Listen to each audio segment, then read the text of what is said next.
مبروك طبعا لنادي الزمالك والاعضاء نادي الزمالك، المنشآت الجديده داخل نادي الزمالك. الزمالك كان محتاج الطفره الانشائيه دي من فتره كبيره، فان شاء الله تكون حاجه ايجابيه للجمعيه العموميه لنادي الزمالك والاعضاء نادي الزمالك، يستفيدوا من المنشآت الجديده وايضا الالعاب الرياضيه. ان احنا اتكلمنا في نقطه الانشاءات والناحيه الاجتماعيه والناحيه الرياضيه كملاعب والحاجات دي، لا رائعه داخل نادي الزمالك، ويعني في مكاسب كتير. لو قعدت اتكلم كده على كل حاجه لوحدها هناخد وقت كبير، لكن عايز اقول ان المجلس الحالي مستشار مرتضى منصور ليه ايجابيات غير طبيعيه في قصه الانشاءات. يعني اللي هو مدخل نادي الزمالك من شارع جامعه الدول اللي كانوا بيسموه مدخل لابوار، الحته دي كانت كلها ميته، كانت محلات وحاجات خارج نادي الزمالك.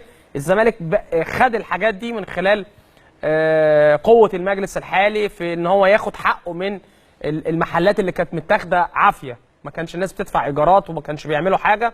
خد الحته دي طورها، عمل غرفه ملابس للعيبه، عمل مكاتب للفريق الاول، عمل جيم، عمل حاجات كتير جدا جدا، وبقت مساحه كبيره داخل نادي الزمالك. كانت الحته دي كلها بره نادي الزمالك، وعمل مدخل من جامعه الدول العربيه من قدام فندق اطلس كده، يعني رائعه، بقت حته رائعه. غير بقى الحدائق الجديده، غير حمامات السباحه الجديده، مبنى الاجتماعي الكبير اللي اتعمل بشكل رائع جدا، مسجد النادي اللي بقى في حاجه يعني فخمه جدا ومفخره لاعضاء نادي الزمالك. بصوا منظر النادي كله معمول بالرخام والسيراميك، لا يعني حاجات رائعه بصراحه، لازم نشيد بيها الاستاذ مرتضى منصور رئيس النادي والمجلس الاداره، ان هو قدروا يغيروا شكل الاجتماعي والانشائي لنادي الزمالك، سواء مباني اجتماعيه، سواء حمامات سباحه لخدمه الاعضاء، كل حاجه، وايضا لخدمه الالعاب الرياضيه. يعني ملاعب الناشئين في نادي الزمالك حاجه رائعه.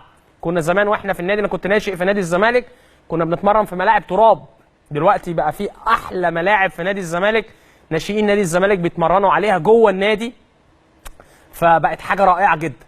الصالات المغطاه، كل حاجه بصراحه دلوقتي من الناحيه الانشائيه بقت رائعه، ولازم ندي للمجلس حقه. لو في بعض الاخطاء في اداره كره القدم بنتكلم فيها وبننتقد، لكن لازم نديهم حقهم وزياده كمان بالنسبه للمنشآت والحاجات اللي اتعملت في نادي الزمالك خلال الفتره اللي فاتت. والحاجات دي مكلفه، مش حاجات ببلاش، لا دي حاجات مكلفه واتعملت على احلى مستوى. وكان يعني يوم رائع وافتتاح كل المنشآت في نادي الزمالك. مبروك يا جماعه، مبروك لاعضاء نادي الزمالك، مبروك للمجلس، ونتمنى يبقى في صيانه بقى دائمه، ونبقى احلى يعني نادي الزمالك يبقى احلى واحلى في الفتره القادمه. طبعا دول